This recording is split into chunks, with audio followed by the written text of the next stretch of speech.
పంపించండి. శ్రీనివాస్ గారు, మీది నాది ఈ రోజు పరిచయం కాదు, సుమారు ఒక 20 సంవత్సరాల నుంచి మిమ్మల్ని నేను దగ్గరగా చూస్తున్న వ్యక్తి. సరే, అప్పుడు పరిస్థితి వేరు, రాజకీయ పరంగా మీరు చేసిన ఫైట్ అవనియండి, ప్రాణత్యాగాలు కూడా మీరు సిద్ధపడ్డారు, జైలుకి వెళ్ళారు, అదంతా కూడా ఒక పార్ట్. సో తర్వాత సెకండ్ హాఫ్ లో మాధురి గారు ఎంట్రీ తర్వాత మీ మీద వచ్చినన్ని ట్రోల్స్ మిమ్మల్ని టార్గెట్ చేసినట్లుగా ఎవరిని చేయలేదేమో, చాలా తక్కువ, ఎవరైనా ఉన్నారేమో తప్పించి చాలా ట్రోల్స్ అనిపించారు, నరకం అనిపించి ఉంటారు, నిద్రలేని రాత్రులు. అయినా ధైర్యంగా నిలబడ్డారు. మళ్ళీ బిగ్ బాస్లోకి వెళ్ళి అవే ట్రోల్స్ మీరు ఫేస్ చేసి మళ్ళీ ఆ రకంగానే మిమ్మల్ని మళ్ళీ టార్గెట్ చేసి మాట్లాడుతుంటే ఏమనిపిస్తుంటారు అసలు? ఎలా తట్టుకోగలుగుతున్నారండి? ఆంధ్ర తెలంగాణ కలిపి 10 కోట్ల మంది తెలుగువారు. ఇందులో ట్రోలర్స్ సంఖ్య ఎంత? మహా అయితే 10,000, 20,000, 50,000, మాక్సిమం ఫిగర్ 2 లక్షలు, అంతే కదా. వీళ్ళకి ఎందుకు పట్టించుకోవాలి? 10 కోట్ల మంది ప్రజలు ఉన్నారు కదా, వాళ్ళ ఆశస్సులు మాకున్నాయి కదా. ట్రోలర్స్ మమ్మల్ని రూల్ చేయరు కదా, మమ్మల్ని నడిపించేవారు ట్రోలర్స్ కాదు కదా. ట్రోలర్స్ చెప్పింది వాళ్ళు నిజమేమైనా ఉందా? ట్రోలర్స్ చెప్పింది నిజమే అయితే వాళ్ళు ఫేక్ అకౌంట్స్ ఎందుకున్నాయి?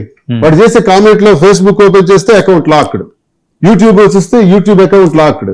కావాలని పని కట్టుకొని కొంతమంది ట్రోలర్స్ అందరి విషయాల్లో కూడా నన్ను 100% నాకు ట్రోల్ చేస్తే 70% ట్రోలర్స్ ఉన్నారు. రామ్ గోపాల్ వర్మ లాంటి గొప్ప డైరెక్టర్ని కూడా ట్రోల్ చేసి ఇష్టానుసారంగా మాట్లాడుతున్నారు.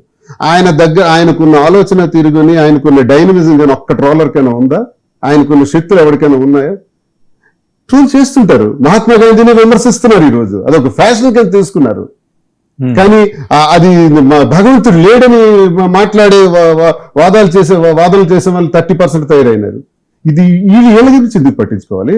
10 కోట్ల మంది తెలుగు వారు ఉన్నారు. నేను ఈ 4 ఏళ్లలో ఎక్కడికి వెళ్ళినా ఇంటి నుంచి బయటకు అడుగు పెడితే మళ్ళీ ఇంటికి వచ్చే వరకు అన్న ఒక ఫోటో ఇవ్వండి అన్న ఒక ఆటోగ్రాఫ్ ఇవ్వండి అన్న మీతో ఉండాలన్న వచ్చి కుటుంబాలు వచ్చి మాతో సెల్ఫీలు తీసుకుంటుంటే, మా స్టోర్ మేము వ్యాపారం పెడితే వ్యాపార రంగంలో తెలంగాణ ఆంధ్ర ప్రజలు మొత్తం కూడా మాకు మద్దతు ఇచ్చి వ్యాపారాన్ని ముందుకు నడిచేటట్టు బ్రహ్మాండంగా నడిపిస్తుంటే, ప్రజలు ఎక్కడ చూసినా కూడా ట్రోలర్స్ లో, మీరంటున్నటువంటి ట్రోలర్స్ లో ఏ ట్రోల్స్ అయితే వస్తున్నాయో అలాంటి విమర్శ నేను ఎప్పుడు కూడా ప్రజల దగ్గర నేను ఎప్పుడు చూడలేదే. ప్రజలు ఎప్పుడు నాకు ఆ మాట అనలేదే. నాకు ఈ 4 ఏళ్లలో అన్న మీరు తప్పు చేశారనేవాడు ఒక్కడు కూడా నాకు ఎదురుపడలేదే. కానీ ఈ ట్రోలర్స్ ని పట్టించుకొని మనం ఎప్పుడు ఆలోచించకూడదు వర్మజీ. నేను ఎంతమంది విమర్శకులను చూశాను. సమాజంలో ఉన్నప్పుడు మనం ఎవరిని పట్టించుకోవడం అంటే ట్రోలర్స్ ని పట్టించుకోకండి, ప్రజల్ని పట్టించుకోండి. ప్రజలు వేరు, ట్రోలర్స్ వేరు. ఒక సినిమా రిలీజ్ అయితే విమర్శకులు 10 మంది విమర్శిస్తారు. వాళ్ళతో పని ఏముంది? 10 కోట్ల మంది సినిమా చూస్తున్నారు, వాళ్ళని మనం ఆలోచిద్దాం. I don't care, don't bother trollers. ఇంకో మాట కూడా మీ ఛానల్ ద్వారా తెలియజేస్తున్నాను, ట్రోలర్స్ అందరికీ ధన్యవాదాలు తెలియజేస్తున్నాను. వారిని అభినందిస్తున్నాను. నిజమైన అభిమానులు ఎవరంటే మనల్ని విమర్శించేవాళ్ళు. మనల్ని పొగిడేవాడు మన మనిషి కాడు, మనల్ని పొగిడేవాడు మనల్ని నమ్మేవాడు కాదు. పొగిడేవాడు ఎప్పుడు మనకు మోసం చేసేవాడు అవుతాడు. కానీ నువ్వుది అని విమర్శించాడే, ఆ విమర్శించేవాడే మన స్నేహితుడు.